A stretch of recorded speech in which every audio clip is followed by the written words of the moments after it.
Hi friends, ನಮಸ್ತೆ. Welcome back to sisters junction. ಎಲ್ಲರೂ ಹೇಗಿದ್ದೀರಾ? ನಾನಂತೂ ಸಖತ್ತಾಗಿದ್ದೀನಿ. ನೀವು ಚೆನ್ನಾಗಿದ್ದೀರಾ ಅಂತ ಅಂದ್ಕೊಳ್ತೀನಿ. ಬನ್ನಿ, ತಡ ಮಾಡಿದೆ, ನಾವು ಇವತ್ತಿನ ವಿಡಿಯೋನ ಸ್ಟಾರ್ಟ್ ಮಾಡೋಣ. ನಾನು ಇವತ್ತಿನ ವಿಡಿಯೋದಲ್ಲಿ ಮಾಡುವಂಥ ರೆಸಿಪಿ ಬಂದುಬಿಟ್ಟು ರೈಸ್ ಬಾತ್ ರೆಸಿಪಿ ಮಾಡ್ತಾ ಇದ್ದೀನಿ. ಇದು ತುಂಬಾ ರುಚಿಯಾಗಿರುತ್ತೆ. ಸೇಮ್ ಹೋಟೆಲಲ್ಲಿ ಯಾರು ಸರ್ವ್ ಮಾಡ್ತಾರಲ್ಲ ಅದೇ ಟೇಸ್ಟ್ ಬರೋ ಥರ ನಾವು ಮನೆಯಲ್ಲೇ ಕಡಿಮೆ ಇಂಗ್ರೀಡಿಯೆಂಟ್ಸ್ನ ಯೂಸ್ ಮಾಡಿಬಿಟ್ಟು ಮಾಡ್ಕೋಬೋದು. ನೋಡಿ ಎಷ್ಟು ಕಲರ್ಫುಲ್ಲಾಗಿ ಬಂದಿದೆ. ಅದೇ ರೀತಿ ಟೇಸ್ಟ್ ಕೂಡ ತುಂಬಾ ರುಚಿಯಾಗಿತ್ತು. ನೀವು ಒಮ್ಮೆ ಟ್ರೈ ಮಾಡಿ ಹೇಗಿದೆ ಅಂತ ನಮಗೆ ತಿಳಿಸಿ. ರುಚಿಯಾಗಿರುವಂತಹ ರೈಸ್ ಬಾತ್ ರೆಸಿಪಿ ಹೇಗೆ ಮಾಡೋದು ಅಂತ ಸ್ಕಿಪ್ ಮಾಡಿದೆ ವಿಡಿಯೋನ ಫುಲ್ ನೋಡಿ. ನಾನಿಲ್ಲಿ ಕುಕ್ಕರ್ ಇಟ್ಕೊಂಡಿದ್ದೀನಿ. ಅದಕ್ಕೊಂದು 2 ಟೇಬಲ್ ಸ್ಪೂನ್ ಆಗೋಷ್ಟು ಎಣ್ಣೆನ ಹಾಕ್ಕೊಳ್ತಾ ಇದ್ದೀನಿ. ಅದೇ ರೀತಿ 1 ಟೇಬಲ್ ಸ್ಪೂನ್ ಆಗೋಷ್ಟು ತುಪ್ಪ ಹಾಕ್ಕೊಳ್ತಾ ಇದ್ದೀನಿ. ಎಣ್ಣೆ ತುಪ್ಪ ಬಿಸಿ ಆದ ನಂತರ ಇಲ್ಲಿ ಮಸಾಲ ಐಟಮ್ಸ್ನ ಆ್ಯಡ್ ಮಾಡ್ಕೊಳ್ತಾ ಇದ್ದೀನಿ.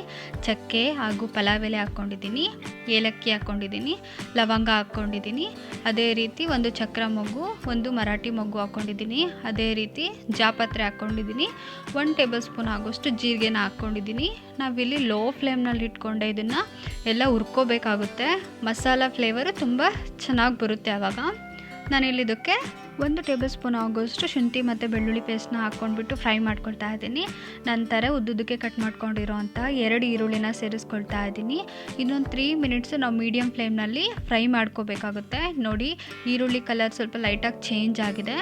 ಇವಾಗ ಇದಕ್ಕೆ ನಾನು 1 ಸಣ್ಣದಾಗಿ ಹಚ್ಕೊಂಡಿರೋಂಥ ಕ್ಯಾಪ್ಸಿಕಮ್, ಅದೇ ರೀತಿ 2 ಸಣ್ಣದಾಗಿ ಹಚ್ಕೊಂಡಿರೋಂಥ ಟೊಮೊಟೊನ ಸೇರಿಸ್ಕೊಳ್ತಾ ಇದ್ದೀನಿ. ಇದನ್ನು ಸೇಮ್ ಅದೇ ರೀತಿ ಒಂದು 3 ಮಿನಿಟ್ಸು ಫ್ರೈ ಮಾಡ್ಕೋಬೇಕಾಗುತ್ತೆ. ಟೊಮೊಟೊ ಎಲ್ಲ ಸಾಫ್ಟ್ ಆಗಬೇಕು, ಅಲ್ಲಿವರೆಗೂ ಫ್ರೈ ಮಾಡ್ಕೋಬೇಕು. ನೋಡಿ, ನೀಟಾಗಿ ಇವಾಗ ಕುಕ್ ಆಗಿದೆ.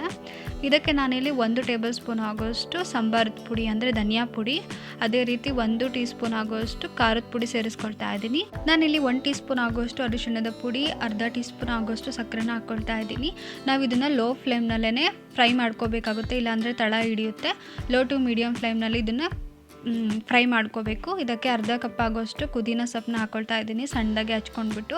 ನೋಡಿ, ಲೋ ಫ್ಲೇಮ್ನಲ್ಲೇ ಮಾಡ್ಕೋಬೇಕು ಇದನ್ನು. ಇದಕ್ಕೆ ನಾವು ಒಂದು 3 ಟೇಬಲ್ ಸ್ಪೂನ್ ಆಗೋಷ್ಟು ಮೊಸರನ್ನ ಹಾಕ್ಕೊಳ್ತಾ ಇದ್ದೀನಿ. ಈ ರೈಸ್ ಬಾತ್ಗೆ ಮೇನ್ ಇಂಗ್ರೀಡಿಯೆಂಟ್ಸ್ ಅಂದ್ರೇ ಮೊಸರು ಹಾಕೋದ್ರಿಂದ ತುಂಬ ಚೆನ್ನಾಗಿ ಟೇಸ್ಟ್ ಕೊಡುತ್ತೆ. ನೋಡಿ, ನೀಟಾಗಿ ಚೆನ್ನಾಗಿ ಬೆಂದಿದೆ. ಇದು ಎಣ್ಣೆ ಎಲ್ಲ ಬಿಡ್ತಾ ಇದೆ. ಸೊ ನಾನು ಇವಾಗ ಇದಕ್ಕೆ 2 ಗ್ಲಾಸ್ ಆಗೋಷ್ಟು ನೀರನ್ನ ಸೇರಿಸ್ಕೊಳ್ತಾ ಇದ್ದೀನಿ. ನಾನಿಲ್ಲಿ 1 ಗ್ಲಾಸ್ ಆಗೋಷ್ಟು ಅಕ್ಕಿ ತೊಗೊಂಡಿರೋದ್ರಿಂದ 2 ಗ್ಲಾಸ್ ಆಗೋಷ್ಟು ನೀರನ್ನ ಹಾಕ್ಕೊಳ್ತಾ ಇದ್ದೀನಿ. ಅದೇ ರೀತಿ ಒಂದು ಸ್ವಲ್ಪ ಉಪ್ಪನ್ನ ಸೇರಿಸ್ಕೊಳ್ತಾ ಇದ್ದೀನಿ. ನಿಮಗೆ ರುಚಿಗೆ ಅನುಗುಣವಾಗಿ ಉಪ್ಪನ್ನ ಹಾಕ್ಕೋಬೇಕಾಗುತ್ತೆ. ನೋಡಿ, ಇವಾಗ ಕುದೀತಾ ಇದೆ. ನಾವು ಇವಾಗ ಟೇಸ್ಟ್ ನೋಡ್ಬೋದು. ಉಪ್ಪು ಅಥವಾ ಖಾರ ಏನಾದರೂ ಕಮ್ಮಿ ಇದ್ದರೆ ಈ ಮೂಮೆಂಟಲ್ಲಿ ಹಾಕ್ಬೋದು. ನೋಡಿ, ನಾನಿಲ್ಲಿ 1 ಗ್ಲಾಸ್ ಆಗೋಷ್ಟು ಅಕ್ಕಿನ ಒಂದು 10 ನಿಮಿಷ ನೆನೆ ಹಾಕಿದ್ದೆ. ಇವಾಗ ಅಕ್ಕಿ ನೆಂದಿದೆ. ಇವಾಗ ಹಾಕ್ಕೊಳ್ತಾ ಇದ್ದೀನಿ. ಹಾಕಿದ ನಂತರ ಒಂದ್ಸರಿ ಎಲ್ಲ ಮಿಕ್ಸ್ ಮಾಡ್ಕೋಬೇಕಾಗುತ್ತೆ. ಮಿಕ್ಸ್ ಮಾಡಿದ ನಂತರ ಒಂದು ಕುದಿ ಬಂದ ಮೇಲೆ ನಾವು ಲಿಡ್ನ ಕ್ಲೋಸ್ ಮಾಡಿ ಒಂದು 2 ವಿಷಲ್ ಕೂಗಿಸ್ಕೊಳ್ತಾ ಇದ್ದೀನಿ ನಾನಿಲ್ಲಿ. ಇವಾಗ ಕುಕ್ಕರ್ ತಣ್ಣಗಾಗಿದೆ. ಓಪನ್ ಮಾಡ್ತಾ ಇದ್ದೀನಿ. ನೋಡೋಣ ರೈಸ್ ಬಾತ್ ಯಾವ ರೀತಿ ಆಗಿದೆ ಅಂತ. ವಾವ್, ನೋಡಿ ಎಷ್ಟು ಕಲರ್ಫುಲ್ ಆಗಿದೆ. ತುಂಬಾ ಚೆನ್ನಾಗಿ ಕಾಣ್ತಿದೆ. ನೋಡಿ, ನಾನು ಲಾಸ್ಟಿಗೆ ಇವಾಗ ಕೊತ್ತಂಬರಿ ಸೊಪ್ಪನ್ನ ಹಾಕ್ಕೊಳ್ತಾ ಇದ್ದೀನಿ. ಹಾಕಿದ ನಂತರ ಎಲ್ಲ ನೀಟಾಗಿ ನಾವು ಒಂದ್ಸರಿ ಮಿಕ್ಸ್ ಮಾಡ್ಕೋಬೇಕಾಗುತ್ತೆ. ಈ ರೆಸಿಪಿನ ನೀವು ನಿಮ್ಮ ಮನೇಲಿ ಟ್ರೈ ಮಾಡಿ. ನಾನು ಮಾಡಿದಾಗ ನಮ್ಮ ಮನೆಯಲ್ಲೆಲ್ಲ ತುಂಬ ಇಷ್ಟಪಟ್ಟು ತಿಂದರು. ಎಲ್ಲ ತುಂಬ ಚೆನ್ನಾಗಿತ್ತು.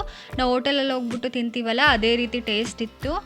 ಸೊ ಜಸ್ಟ್ ನಾವು 20 ಮಿನಿಟ್ಸಲ್ಲಿ ರೈಸ್ ಬಾತ್ನ ಆರಾಮಾಗಿ ರೆಡಿ ಮಾಡ್ಕೋಬೋದು. ಸೊ ನಾನು ಇವತ್ತಿನ ವಿಡಿಯೋದಲ್ಲಿ ತೋರಿಸಿರೋ ಅಂತಹ ರೆಸಿಪಿ ನಿಮಗೆ ಇಷ್ಟ ಆಗಿದ್ದರೆ ಪ್ಲೀಸ್ ನಮ್ಮ ಚಾನಲನ್ನು ಸಬ್ಸ್ಕ್ರೈಬ್ ಮಾಡೋದನ್ನ ಮರಿಬೇಡಿ. ಹಾಗೆ ನಿಮ್ಮ ಫ್ರೆಂಡ್ಸ್, ಫ್ಯಾಮಿಲಿ ಮೆಂಬರ್ಸ್ಗೆಲ್ಲ ಈ ವಿಡಿಯೋನ ಶೇರ್ ಮಾಡಿ. ಪಕ್ಕದಲ್ಲೇ ಇರುವಂಥ ಬೆಲ್ ಐಕನ್ನ ಕ್ಲಿಕ್ ಮಾಡೋದ್ರ ಮೂಲಕ ನಾವು ಹಾಕುವಂಥ ಹೊಸ ವಿಡಿಯೋಗಳ ನೋಟಿಫಿಕೇಷನ್ ನಿಮಗೆ ತಕ್ಷಣ ಬರುತ್ತೆ.